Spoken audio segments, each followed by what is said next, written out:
If you haven't hit subscribe yet, y'all go ahead and do so because we would really appreciate it. Follow us on Twitter at Spaced Out Radio and TikTok at Spaced Out Radio and Instagram at Spaced Out Radio Show. You guys can find me at thecryptidhuntress.com and subscribe to my YouTube channel, The Cryptid Huntress. Also, you guys visit my shop, War Woman Goods, and that's on Etsy. I want to give a huge shout out to Bumblefoot for that really cool music at the beginning on my intro right there. That was really cool. And I want you guys to know we have a legendary guest on the show tonight. We have Bigfoot researcher Ron Moorhead on. And before I bring him up, you guys don't forget that right after the show, we have after hours and they have an awesome show ready for you guys. So tune in and let's get to our guest tonight. All right. Ron Moorhead has been known for decades for his worldwide research into the Bigfoot and Sasquatch phenomenon. He is an author, researcher, lecturer, experiencer, and producer of the Sierra Sounds. He comes closer than any other researcher to having a complete body of evidence. His books, Voices in the Wilderness and The Quantum Bigfoot, are staples in my collection, and I highly recommend them to anybody who has an interest in Bigfoot. So, without further ado, I'd like to introduce Ron Moorhead. Hi, Ron. How do you do, Jessica? How are you? Hey, tonight? I'm doing awesome tonight. I am so excited. I've been looking forward to this for a while now. So, Ron, I met you probably, I guess it was about 10 years ago at a Bigfoot conference here in Georgia. And I enjoyed every minute of that. You and R. Scott Nelson and Jim Vieira and the head of my Bigfoot research team, Lee Culver, you guys were all there talking about some interesting things that really set me on a whole new trajectory when it comes to Bigfoot. Well, it'll do those things. Yeah, it was. Well, you were talking about Bigfoot language. And, I recently did a show about that where I had made a connection with Bigfoot language and light language. Okay. And that's kind of like this new agey, it's almost like I compared it to speaking in tongues, here in the South. My great grandmother spoke in tongues at church. Okay. And I made like a little connection. I was like, it kind of sounded like that and Bigfoot. And we did a show about it.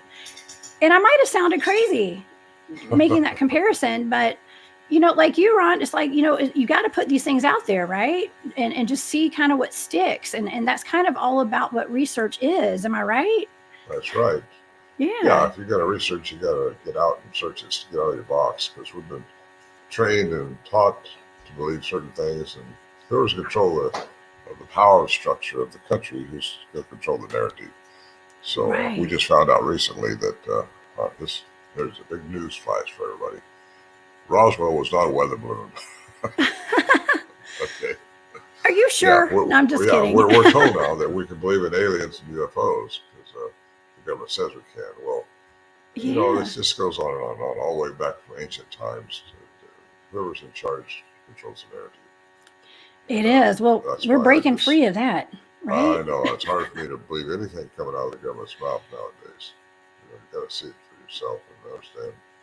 Are they fooling us or is this real?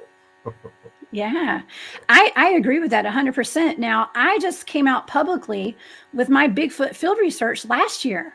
I had been doing this for 11 years now and getting out in the woods and doing some pretty extensive Bigfoot research with my teams. I'm out there pretty often. And I came out kind of like a bull in a china shop, okay? Because when I started speaking on it, I never held back the fact that I believe that Bigfoots are interdimensional and they have what we call an X factor to them. It's something that's not just a primate in the woods, a Gigantopithecus.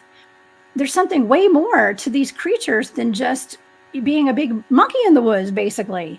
And I was talking about portals and having aliens connected to them and all the things that I've experienced out there. And you've got a book called The Quantum Bigfoot, Ron, and it's all about pretty much everything that I've experienced since I started doing this. It's the science behind what you've experienced, because so many people want to go by just what they've been taught. Here we go again. Mhm. Newtonian physics is everything. That's where you draw the line. Everything is measurable, predictable, and physical or material. And this is not true, because once you find out that quantum physics was just a little over 100 years old by Max Planck, who won the Nobel Prize in 1918 for quantum physics. And anyway, it goes on from there. It's just a little over 100 years old. But it rides on the back of classical science, which is Newtonian physics. And you get into what's really going on that's out of our perception. We only see within our three-dimensional environment. You get into these other dimensions that are out there, densities, if you want to call them, whatever you want to call them. But mathematically, they exist in physics, and they cannot be discredited unless they can discredit them mathematically after they're established. And it wasn't until actually, I want to keep going like this. I can do it. Yeah. But Dr. Paul Dirac in 1933 won the Nobel Prize for the equation which established that matter can turn into energy. Of course, Einstein said matter and energy are interchangeable. Well, then you hear these reports all over. I've heard these several times now.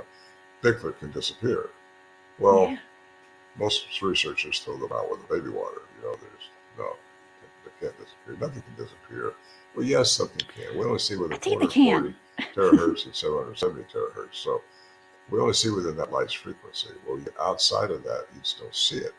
Just like Mhm. you don't smell like a olfactory sense of a bear, which is 2,100 times better than humans. Well, Mhm. you don't have that sense. Different animals, different entities have different senses, and we are limited with what we have as far as what we can see with our three-dimensional eyes and with our three-dimensional thinking. So anyway, Dr. Dirac won the Nobel Prize for that equation, but in CERN in 2012, it was established physically that energy and Mhm. matter are interchangeable. Matter will turn into energy. So that was through the Higgs boson collider. So that was established anyway. So I come up with this when people say, "Oh, nothing disappear." Well, BS. Things can disappear from our Yeah. sight. And where does it go? Where does it go? But it's just not. It isn't that it isn't there. It's just you don't see it. It's kind of Exactly. like a ghost or something. Because Yeah. we can see sometimes to delve into the fourth dimension of time. I think that's where ghosts are stuck because our vibrational frequency hasn't gotten high enough to move on out. I think we're all headed for the fifth density, and that's where I think Yeah. aliens reside mostly. And anyway, I get carried away with this because I get excited. But it's It's so fun. exciting. It's It very is fun. exciting to talk about. Yeah. And my team has experienced, you know, um, just footprints and tracks, following track lines, and the footprints stop suddenly in an open field and they just completely disappeared. Now, Yeah. we've also experienced tire The answer to tracks. that. Uh The huh. answer to that, quick. If they can change their matter through frequency into energy only, their density would be no more. Their trackways would Yeah. stop. So that happened to me. My daughter had a Interesting. sighting. We found the trackway, followed it. All of a sudden, it just stopped. I looked at the trees. I looked at the boulders. I looked everywhere. And I said, okay, what's going on here? It's called density. They don't have density anymore if they change it into energy only. Yeah. Energy don't have any density like Wow. mass does. So that's my answer to these disappearing trackways. Yeah, well, people ask me, and I'm like, well, I don't have the answers to all of this. I can only tell you what I've experienced. And so, being able to read that in your book, The Quantum Bigfoot, and how you have really studied the quantum physics behind what's going on out there, it really brightened my day. Okay, because I was really happy. Well, Now I can thank have you. a reference to send people to read your book, and recommend that because it can be very frustrating when you're out in the field and you hear Bigfoots walking around your camp. And one of my teammates, Keith, he told a story on my show one night about how he was hearing footprints or footsteps walking around the camp, and then there was a flash of light, like a lightning bolt, and then they stopped. Okay, and he could see that from his hammock, but he could not see a Bigfoot out there, but it sounded like a Bigfoot. Okay, and a lot of times we'll see a flash of light and then the creature disappears. So I Well, didn't have a way to explain that to people. yeah, well, there's a way. Yeah. There's They always a somehow, way. what they have, their vocal mechanism, we had this through studies, it started off with Dr. Curlin, who established that the tapes we had were not manipulated in any way. The sounds Hmm. that were being played were original, they were real, not Hmm. played. And so it wasn't until Scott Nelson got a hold of them in 2008 that he decided to transcribe the language. And that's very important because you've got Dr. Lieberman now, Brown University, says that only humans have the vocal mechanism for language, like we do. The hyoid bone, the muscle tissue into the tongue, which nervous Hmm. system in the brain, which means I can talk to you as I'm looking at you and we can talk about stuff. No other animal on the face of this planet is supposed to have that. These things that we dealt with this here in Nevada mountains have that. So that Yes. tells me there's a human component to them. Or Yes. maybe there's a Bigfoot component to us. I don't know, but there Yeah, is a that's a great question. yeah. And then because who came first, chicken or the egg? Right. That, But you know, you got some people who think they're just a remnant of the Gigantopithecus, which supposedly went extinct 400,000 years ago, but they found remnants of it, and if it was standing upright, which they think it may have, if it did, it would have been 10, 12 foot tall. Well, that's where most science goes. If they're going to believe in Bigfoot at all, they're going to follow that line right there because there's hard evidence. The parameters of their discipline keeps them within a box of staying with just what they can prove through tangible stuff. And that's unfortunate because, according to Dr. Edgar Mitchell, it takes classical and quantum sciences together to have clear perception. So, quantum science rides on the back of Newtonian physics, because we all have to live in a third density here. mhm. That's where we are. That's what we are. And but we have a consciousness that can get us out of there, like your remote viewing, it gets you out of that, Yeah. where you can see things. Time doesn't Yes. exist as we think it does. Linear, it doesn't. We just have. It's just for this That's environment. right. Yeah. So it's fun getting into this. I got to tell you, it's just a It lot of fun. is. And if I could encourage anybody to do anything, it's raise your personal vibrational frequency so you can receive Exactly. more. You Yes. do that through meditation, by receiving through your pineal gland, in my opinion, and that's when you grow and you start learning how to react to all your experiences with love and compassion instead of being the victim or something like that and Yes. getting mad at somebody. You got to learn how to raise your own personal vibrational frequency and you get closer to these beings if you want to get closer to them, or you'll at least perceive more. But very important thing before time runs out or anything is having your heart, which I call it your gut feeling, and your brain in coherence with each other. They have to be in rhythm. That's the chakra fly that we have. Yes. And when you get into that, you realize you got to meditate. That's how you open up yourself. That's how you learn things. And Yes. anyway, Yes. I love that. I feel like I'm going to say we're twinning, okay? Because I feel the same way, Ron. And I'm not going to say I'm preaching. I don't preach, but I encourage everyone to raise your vibrational frequency. mm-hmm. Honestly, I'm going to say Bigfoot has been part of my spiritual journey, okay? And a lot of people who experience a Bigfoot sighting or some sort of cryptid sighting or having something paranormal happen to them, it jolts them out of a 3D reality where they've been living in a box and conforming to society's norms and being told that these things don't exist. There's no such thing as a hairy Bigfoot. There's no such thing as ghosts. There's no such thing as aliens. And when they have that experience, it jolts them out of that reality and into a whole new reality. And it's limitless. And that kind of sets people on, well, first of all, it's traumatic, right? And it can really upset people. But later on, once the waters calm a little bit, it becomes a way to lift their consciousness. Okay, because Yeah. now they're seeing the world in a whole different view. That's what I think, and I think it's a beautiful thing. I kind of think that that's why we're seeing more Bigfoot sightings these days. Yes, I think Yeah, there's a bigger picture here than just Bigfoot, in my opinion. yeah, It's where it's led me into this consciousness, into this. We're all one. We're all one consciousness. We all belong to a consciousness, but we keep ourselves separated so easily. We're just kind of born into this environment thinking that this is all there is, but we're never taught how to really connect with the oneness that's out there.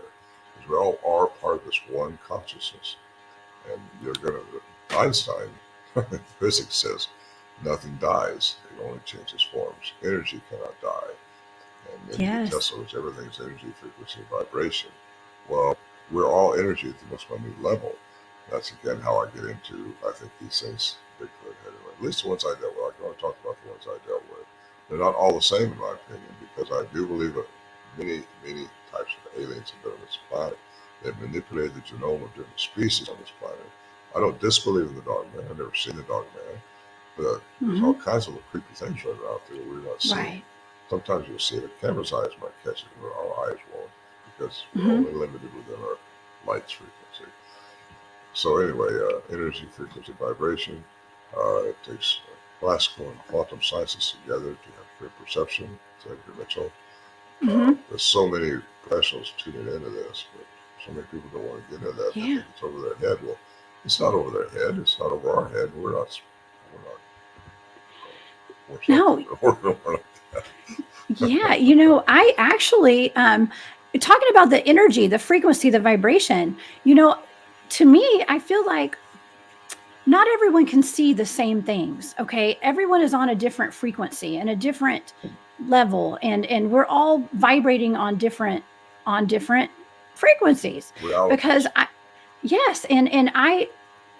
can see it more of a divide now than ever in society, to be honest, when it comes to frequencies and things like that, with people living in fear versus people that are breaking out of, the norm, and, I'm going to say leveling up a little bit, okay, with their frequency. But I can say from a paranormal stance, which I know paranormal is actually the new normal, okay, but from a paranormal experience stance, there have been times where, my son and I have seen orbs floating around our house, and there was another person at the house who could not see them at all except through a camera. So, that says a lot about the way that our vibrational frequencies are and what we experience. And so, I caught some of that in your book when I was reading it. Nikola Tesla said, what one man calls God, another one calls quantum physics. So they're synonymous. So you realize you know what religion is. You've been raised in it. I think you have. Sounds like anyway. So have I. Yes. I was raised religiously. I'm not religious anymore, but we're all spiritual beings with life. Very spiritual. You can't die. You're just going to change form. So if you are a religious person, you say, I'm going to go to heaven. You hope. That if you're a physicist, so you're just going to change form into another dimension. So I think we're all headed for the fifth dimension, and sometimes you see entities in the fourth dimension that are trapped in that frequency. We have to learn how to raise our frequencies where we get trapped. Do that through love and compassion and just caring for things. And don't be the victim. There's no such thing as losing. You either win or you learn something. So we're here to learn things. Is that right? That's what our experiences are for. It's to learn from them and react properly from those experiences. If you don't act, you got to learn them one way or the other. You're going to have to. I'm talking about multiple embodiments. It's not here or somewhere else. I don't know where, but we've got to learn our lesson. We've got to learn how to respond properly. Yes. Anyway, philosophical here. Yeah. Well, you talk about the decalcifying your pineal gland, okay, and having a very strong third eye, and that is another thing that I am a huge proponent of. And I'm always, encouraging people to take the fluoride out of your water and to just do things that exercise your psychic muscles, so to speak. Okay, because we all are capable of having enhanced human capabilities, and we all are psychic, and so are the Bigfoots. So are aliens, right? Jessica, you're on target. Yeah. Yeah, we all have these abilities. Right? We just have, spot on. That's a good word. Spot on. I was reading your book saying that. I was like, he's spot on. We just haven't learned how to evolve into them because we've calcified ourselves. Fluoride's a biggie. But you got to learn to open up that pineal gland and receive information from the universe, which is trying to tell us something all the time, how to progress. It's just empath. Yeah. I'm reading this. Is everybody reading that? Oh yeah, I was flashing some of the comments. We have a wonderful audience tonight. We have some great comments, Oh, and this is Tony talking about how a long time ago he heard that certain agencies believe that ETs are in fact us coming back to this time from the future.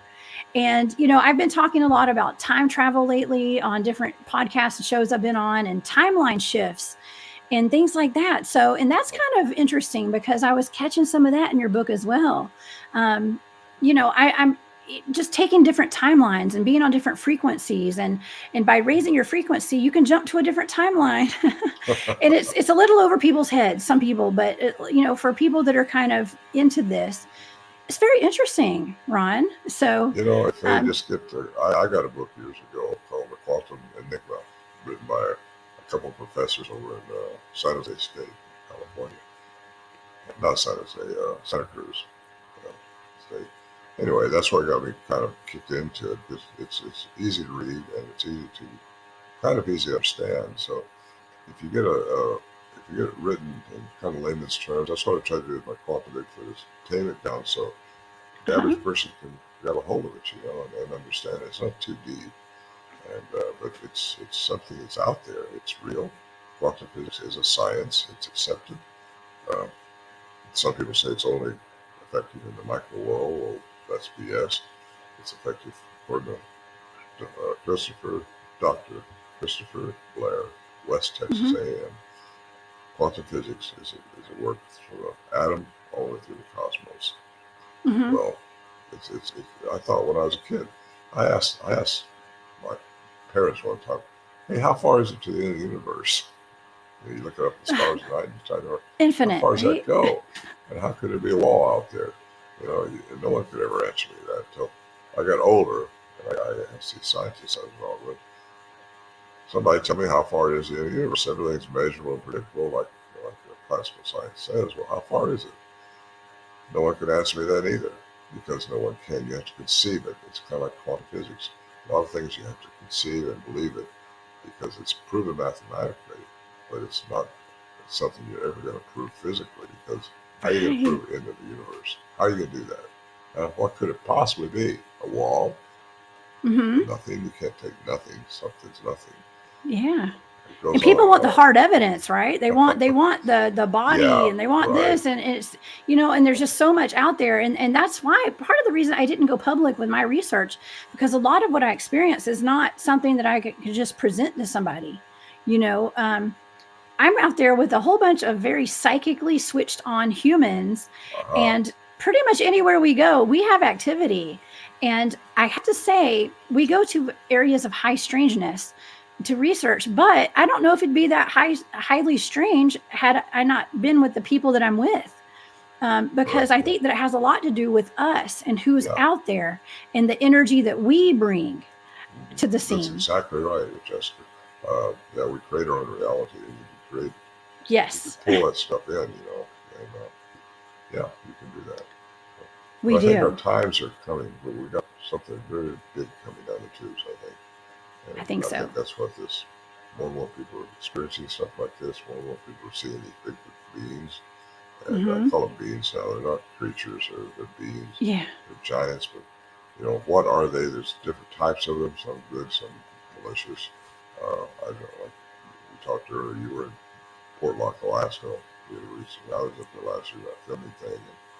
And, yeah, there's something going on. Some of them are bad, they hurt people, but you got to know who you are as a human being, I think.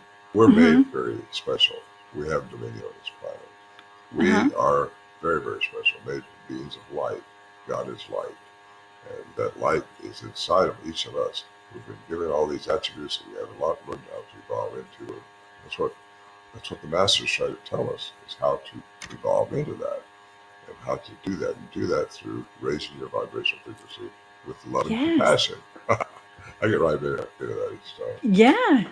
We Yeah, have it's to. all about love, right? And Yeah, it's just getting out of that fear-based mindset and that right, lack right. mentality and all the stuff that keeps us down and sad, and always and not searching for something more. And what I like to do and what I tell people is go out and do something that scares the hell out of you at least once a year. Okay. Something crazy, something fun. Don't get hurt, but just do something that jolts you out of the mundane life that you're living, just to raise your vibration. And we raise our vibration by learning new things and doing things that we love and being around people that have high vibrations as well. And so yeah, I actually talk about this pretty often when I read oracle cards, and I do videos sometimes. And it's a common everyday message that I give, is to raise your vibration. uh yeah, one Bigfoot sighting at a time. Everybody go look for Bigfoot, because it's going to scare the hell out of you. Okay. Well, one thing I say in my PowerPoint program when I'm at these conventions is when they want to know what to do, I say, well, the biggest thing, this is one of the last things I say, is controlling Uh-huh. your only enemy, and it's Hmm. fear. That's your enemy, is your fear. Yes. And so I try to hit my fear, if I have any, straight on. In fact, I went up to camp by myself a couple of times, because there's a factor up there, you still don't know what these things are going to do. Because we always had guns with us. It's a hunting camp. And Yeah. you don't know still if they're going to eat you or what, but they hadn't eaten us yet. So last time I heard the chatter and had an experience, a good experience with these things anyway, was in 2011. I went up there by myself. I had a guy arranged to go with me, but he backed out the last minute. I went up there myself. Scott Nelson and I had been up there 3 times that summer, trying to get some more corroborated evidence. And anyway, nothing happened. So I came out. He left for his teaching job in Missouri. Anyway, I went back up by myself. Wham! Right outside my little tent I had set up with a big, I call it a wood knock in my book, but the more I think about it, the more it may not have been a wood knock. Because you hear wood Yeah. knocks, and I know they do knock on trees. I've got that recorded actually in my second CD. But this was so loud, it's like a gunshot going off right outside my little tent. And Yeah. I thought, wow, that's what they do. They're out there. They're out there. And so the tent was still light outside. The mosquitoes were so bad. I went out there and I started waving my T-shirt to try to keep mosquitoes away from me. Oh, I And hate the mosquitoes out there. oh my That's the gosh, worst, it was especially if driving you're me nuts that sweaty. night. And anyway, I started yelling at them, not yelling, but talking to them. So come on, I want to know more about you. I was by myself, nothing but a little pea shooter with me, in case you get the air off or something. I say pea shooter, so a little 38 with the bird Yeah. shot in it. Excuse me. And anyway, nothing happened. I went back in, checked my tape recorder, brand new with the batteries in it, working. Heard at 10 o'clock that night, I heard this chatter. And that's typically that's what they do, chatter real rapidly. Whoa. I turned my tape recorder on, battery's dead. Of Brand new with course. yeah, of course. And I hear this thing That's walking how it around always my goes. tent, bipedal, flopping out there. And I said, I talked to you earlier. I said, don't come back later and scare me because it can do that to you. When you're by yourself, you got no one looking over your shoulder. I encourage everybody to make notes, because that's what I was doing. I was making notes Uh-huh. to just so you don't question yourself next day. You know what happened. Well, anyway, whatever it was out there walked right up to my tent, just stood there. I never heard it walk away, but it obviously did. Oh, It obviously did. And it wasn't until 4 o'clock. I didn't sleep much, by the way, that night. I don't blame you. And you're by yourself. Yeah, 4 o'clock That's that a little morning. scary. That'll go hair on you. But at 4 o'clock that morning, I heard this metallic sound going on right outside the tent. I don't know what to think of that other. It was Hmm. very electrical, metallic type sound. And couldn't record it, but it went on, and that's all that happened. And that was enough to let me know there's still something going on up here. Then when I went up in 2016, we saw this light, I call it a lightsaber, so just a long tube of light went by our tent. Oh, wow. We get Once, orbs out there. well, if you watch David Paulides' Missing Corner One, The Hmm. Hunted, he does a really good job. He went up there in 2018 to film this. He took his video man, and they filmed a really good reenactment of that tube that went by us. And just like that, it looks just like that. So anybody wants to see that. The segment that follows me, I only got about 15 minutes in that video, but the segment that follows me, a woman was in a tree stand. She see this pixelated form go from one tree to another tree, and it was the Whoa. shape of a person. And at the same time, there's a UFO being seen down by a bunch of kids in the playground. And, there is a UFO component to these beings. And I think Oh, yeah. I wanted to ask you about that tonight because quite the sure first about that. time I ever saw went out on a Bigfoot expedition, I was out in the field, and not only was I having possible cloaked Bigfoot activity that actually interacted with me personally on a physical level. I had UFOs flying over my head all weekend, Oh, and we had orbs, and we had trickster spirits in the base camp. We had all sorts of really wild stuff, and I wanted to ask you about all of that because it seems as though you've experienced that too. And I wanted to talk yeah. about the ET aspect Yeah, I to the saw a Bigfoot UFO at our phenomenon. camp one time when the stuff was going Hmm. on. And I called it a UFO. I didn't know what it was. It looked like a big blue moon coming down, but it was controlled. Lost it behind the trees. That's all I saw. But at the same time, Hmm. the Bigfoot was happening around our camp too. And so I'm quite sure there is a UFO component to these things. And I think they're here again, hybridizing. They got a hybridization program going on with different species on this planet. I kind of tend to think that so they can acclimate their species to this environment, to this third density that we live in. Uh, I think there's probably human hybrids out there. I think we're hybrids. Yeah, Something I created us think we from a could be. troglodyte. Something changed the troglodyte. You get Hmm. into these ancient ruins in Turkey, Göbekli Tepe, I think it's called, and that there's just so much interesting stuff that's happened eons ago. And you start researching everything. Like I've been all over the world, really. I've been in Peru and Bolivia. Those places opened my eyes more than any place did because of the enigmas Yeah. down there, the elongated skulls, and just the things Oh, that weren't yeah. human. And anyway, it's just Those can't be amazing human, planet. right? If we only knew, which we could guess, how many things are around us that we're not seeing, it's Hmm. actually here in another dimension. They're not really supposed to interfere Yeah. with our karma. They're not supposed to interfere with what we're doing because we are supposed to respond to our experiences with our own choices. And that's what I believe. And if you learn to respond to it with the right choice, you're going to elevate your frequency. One of it's based in love. Bam, Yeah. bam.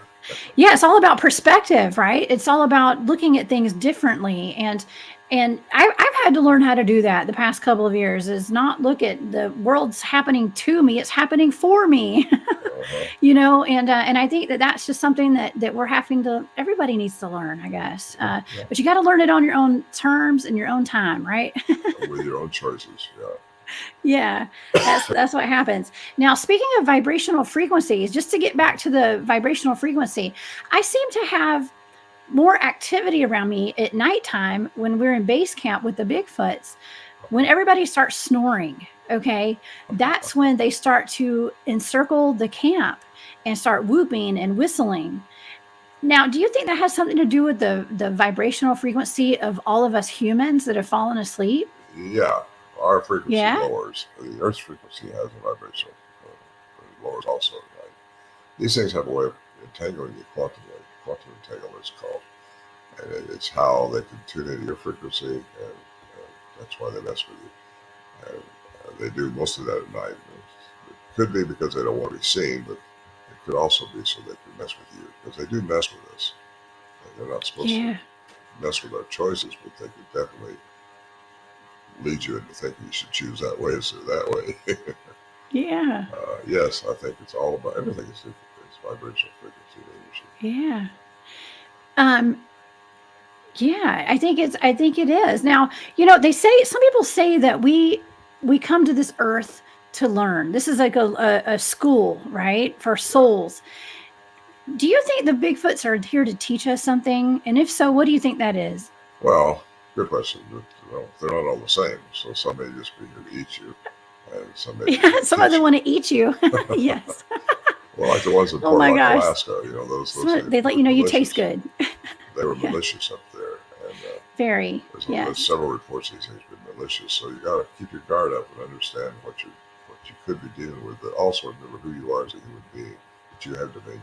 You could tell Hmm. these things to get away from you, and they will. We've had that experience up there. And one of the guys was really frustrated one night because you can't get a finger on him. It's like trying to nail jello to the wall. I put my book. You just Hmm. can't trick them. And we try to trick them all the time. And, So you're saying they're pretty smart then, right? they're more than smart. They're very, very intuitive. And Yes, you many of got to them wonder are. why we didn't see them more often, because my daughter saw them 3 times. I just got a glimpse one time. And Uh-huh. the other guys got glimpses here and there. But why did we see them when they were walking right around our shelter? They were inside the shelter.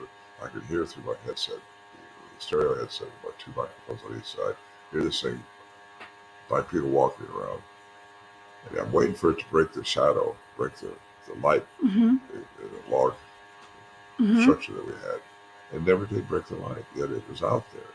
We couldn't see them. Mm-hmm. And I just wonder if they were just out of our perception. We never even considered that back then.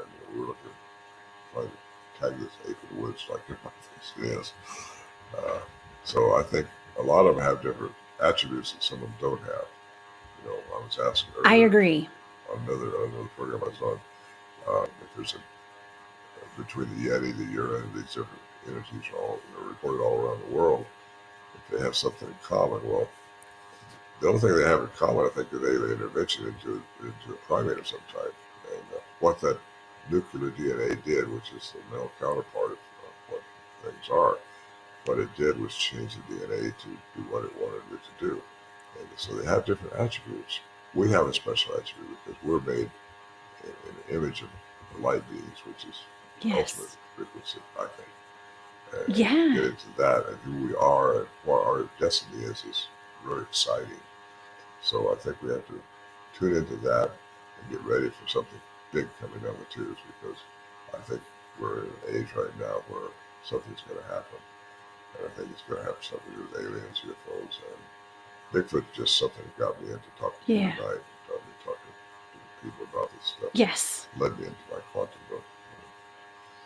But there's a bigger picture to all of There's this. a bigger picture. A bigger picture. And and it's almost like I found myself through searching for Bigfoot. It's finding yourself, and it's putting you on a path to your spiritual enlightenment, in my Yeah. opinion. And I think that happens for a lot of people without them realizing that that's what's happening. Yeah, If yeah. that You're so makes right. sense, right? You're on target. Let's put it that way. Yeah, yeah. I think that happens for a lot of people, and regardless of the fact that we all need, a lot of times we need support. A lot of people who are new to the Bigfoot phenomenon and any kind of, even alien abductions and seeing a ghost or an orb, it can be very traumatic. And it's good to have people who have experienced that to talk to, other experiencers, and to hear people who have stories like you and I, where we can say, this happened to me and I've experienced it, and you guys aren't crazy. Well, maybe we're all a little crazy, okay, but but we're crazy with you, okay. Well, you get into the people who think they're just an ape running on flesh and blood. They say they're just like nothing's just flesh and blood. Nothing's just flesh Nothing. and blood. That's right. And yet they say Even our it's flesh and dogs blood. and cats, right? Right. Well, these things are sentient, and they're sacred in my opinion, and not just my opinion, but what I was saying earlier about the vocal mechanism and the speech and all that stuff.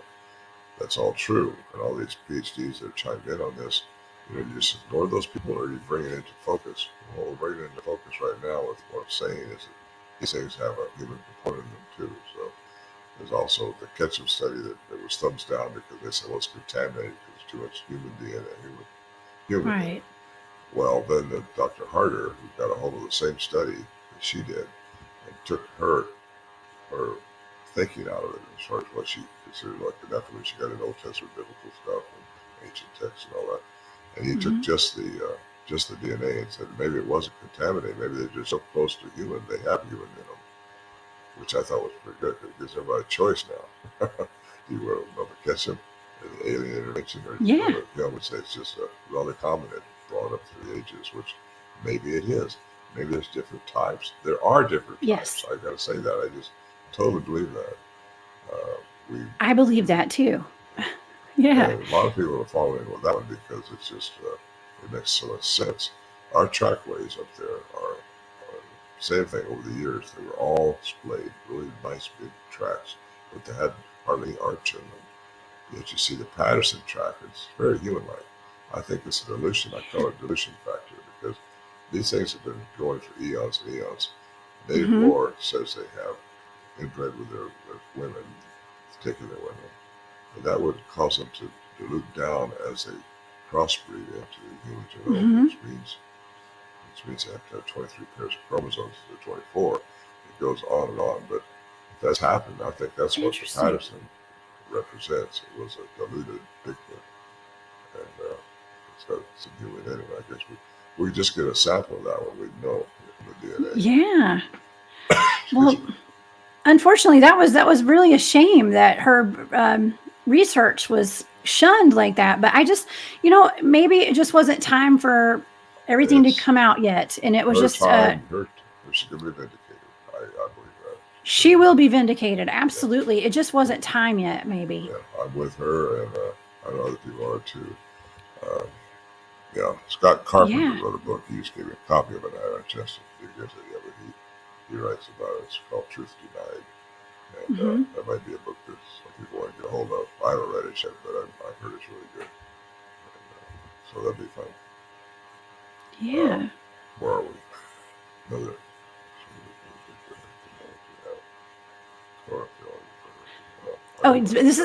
This is Tanya, the existential empath. She was mentioning that Bigfoot is known to have chlorophyll in their fur. I mean, that's a theory that there could be chlorophyll, and that's why they are able to blend into the trees. And some people actually think that they can become a tree. Have you heard that, Ron? Yes, I have. Yeah. So it's not so that outlandish then, right? It says they live in two worlds. They live in trees.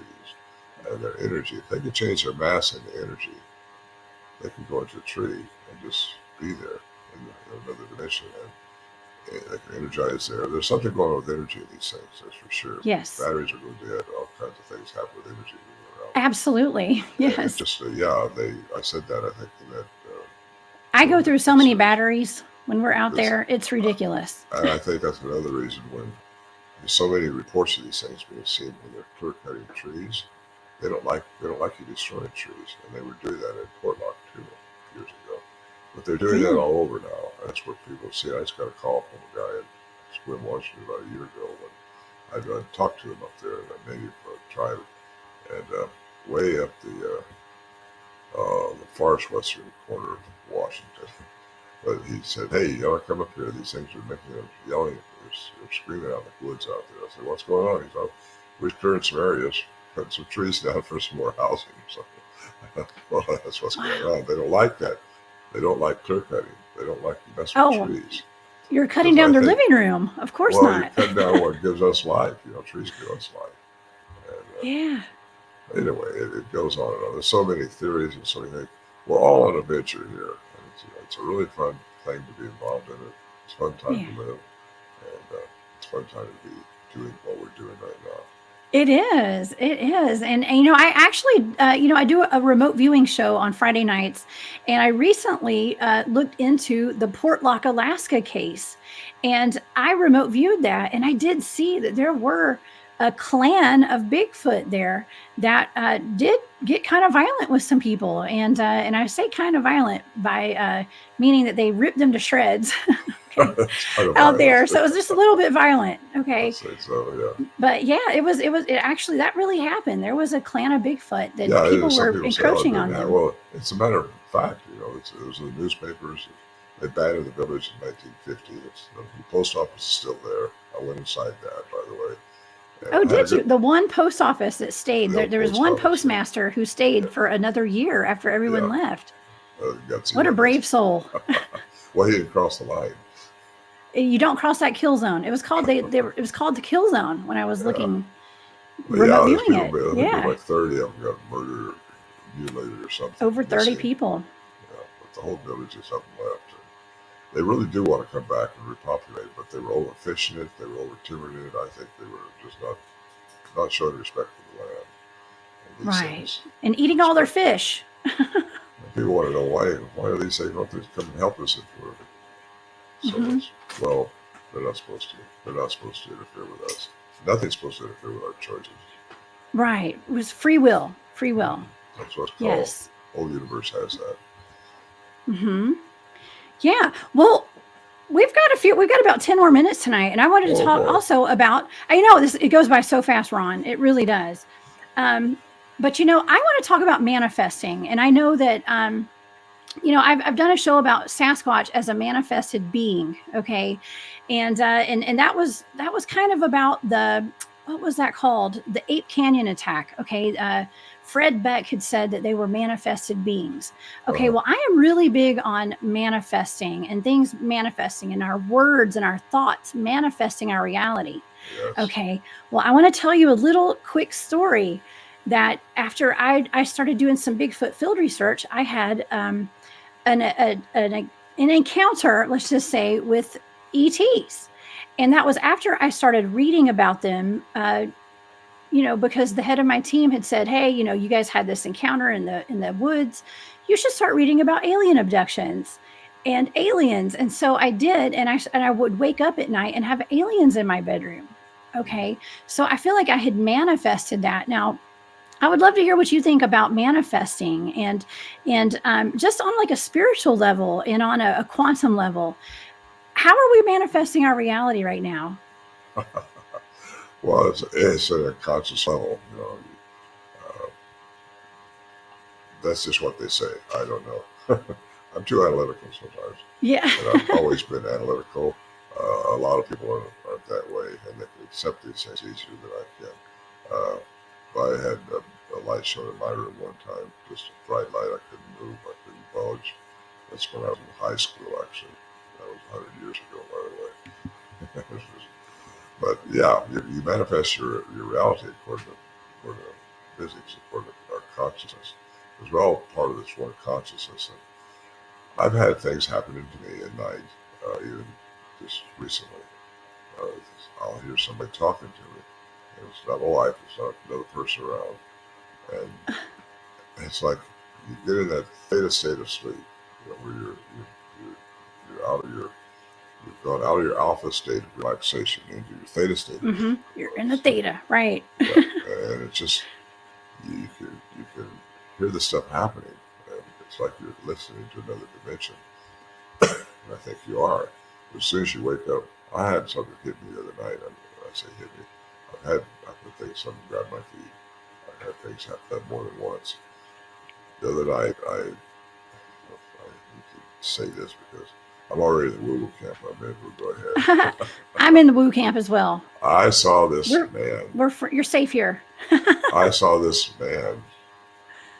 I recognize his face today if I can see it. But he was manifested right above me in bed. I was by myself in bed. It woke me up and it startled me. And I looked up and I see him. I went like that, and my hand just went right through him. Yeah. Get out of here, don't do that. He's gone just like that. But those things can happen to you. Yes.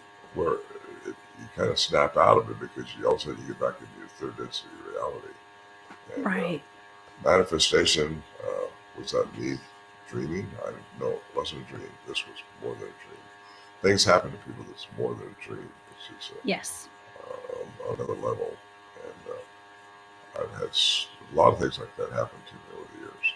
At one time, we was at camp. I forgot time to tell this quick story now, but I heard this clicking sound. I write about this, my voice is wilderness. But I heard this clicking sound we did. There was three of us in the shelter.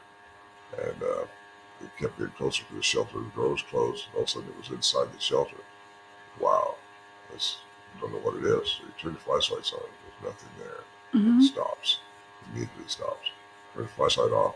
It starts up again, clicking right there by us. Turn the flashlight on. There's nothing there. Well, later, that's all that happened. You still don't know what it's all about. But I was out of my ranch in the valley, and I was irrigating in the back field. I heard this clicking sound, same sound. I started looking around I couldn't find the source of it. Mm-hmm. And that was a puzzle. So later I asked Bill McDowell, who was up there with me that night, I said, Bill, have you ever had anything happen to you down here that you could identify with that something happened up there? And he says, yeah, you remember that clicking sound we had? He said, I had that happen to me out of my place.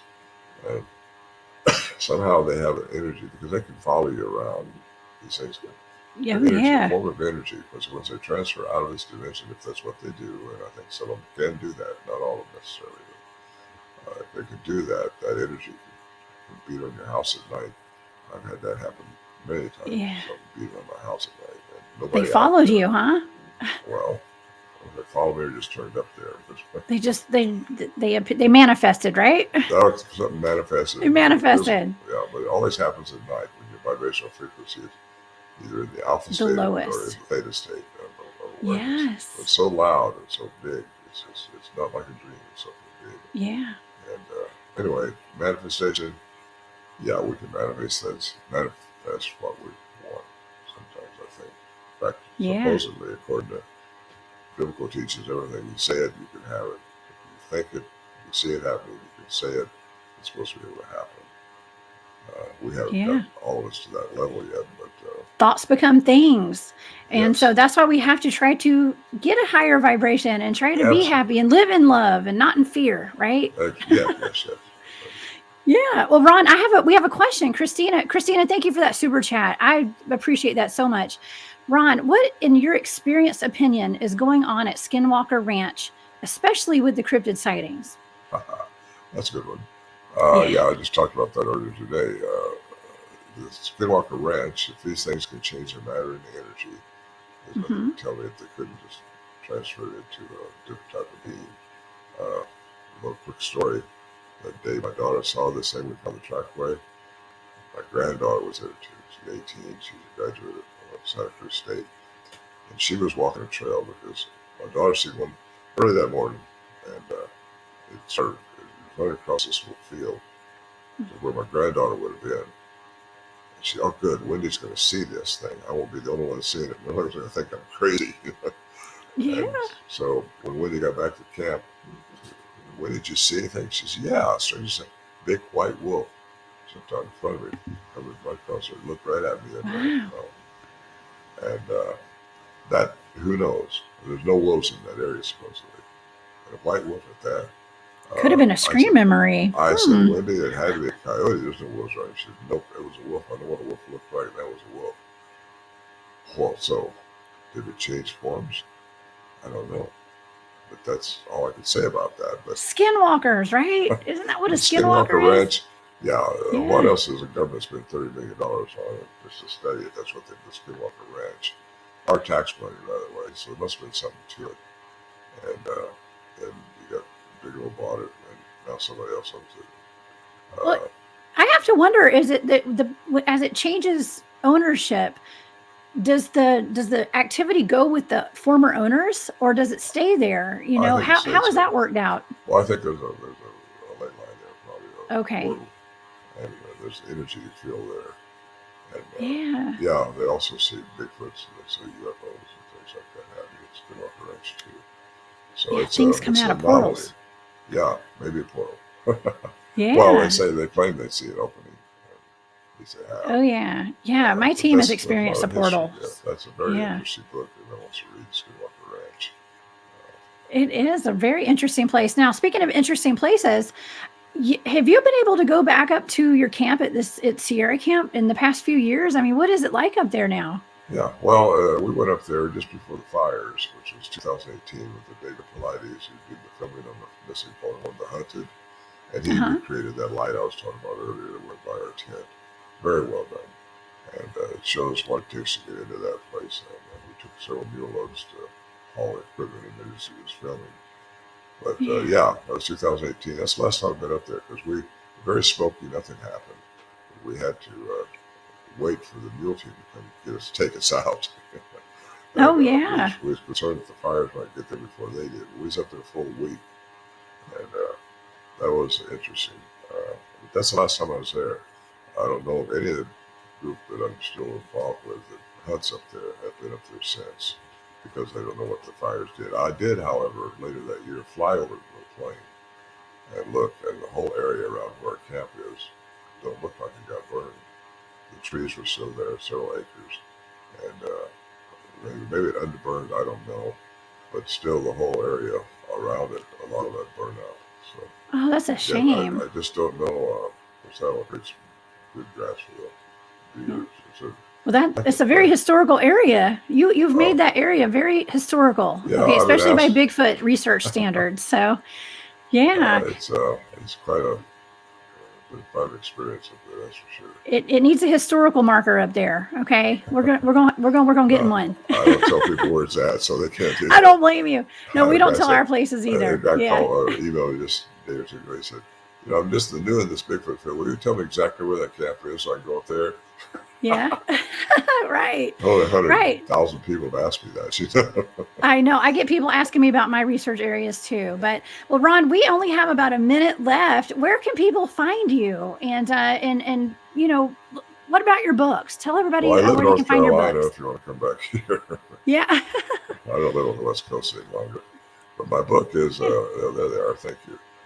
You're welcome. I took that today, that picture. RonMoorhead.com. I also have 2 CDs. Perfect. They're both about 4 minutes long with integrated sounds in this narrative. Not DVDs, but CDs. And you can order those online. Awesome. Download all this at RonMoorhead.com. All the books are downloadable too. The Voices of Wilderness book comes with a download link for the sounds. So when you get to the context of sounds, it's my chronicle of doing this for so many years. You can hear the sound I'm talking about. I've got the CD. It's amazing, actually, with all the chatter and the samurai chatter and stuff. So yeah, the CDs are different than the one that comes with the download. Oh, okay. Well, I'm gonna have to get that too. Then I'm gonna have to get that too. Yeah. Well, I'm gonna look it up. Ron, thank you so much for being here. This has been amazing. I've had a wonderful conversation with you tonight.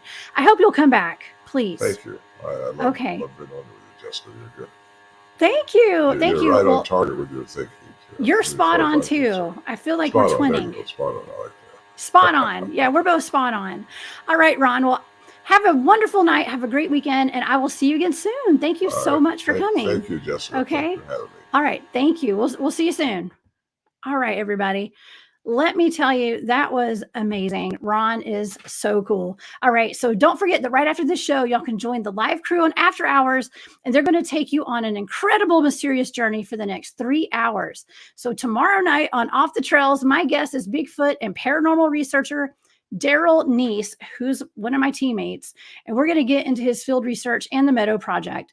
And I cannot wait to see y'all there. But for now, y'all, I'm the Cryptid Huntress, Jessica Jones, and I'm headed off the trail. After Hours is next. And so until the next time I see y'all, which is tomorrow, good night.